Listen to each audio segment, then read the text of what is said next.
Jangan lumbu goreng tempe karo goreng resik gawe dina kiye. Halo dulur, kepanggih malih kalih kula wong desa.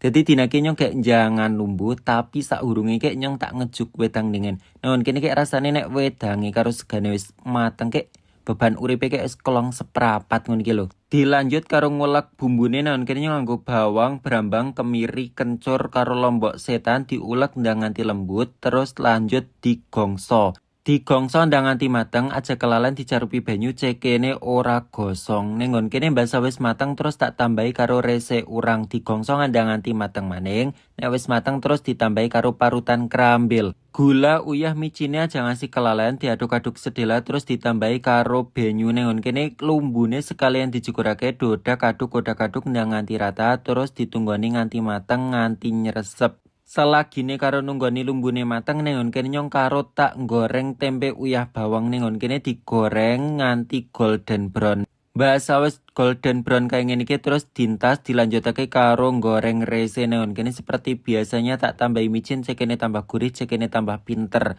Nengon kene nek lumbune wis mateng wis nyresep terus ditambahi karo santan dintene umep nek wis umep dicek rasa dintas. Nah kene wis matengan kabeh rupane kayak ngene iki jan rika-rika pada ora pengen pa ya wis ya nyong tak sarapan tak pamit tak pareng.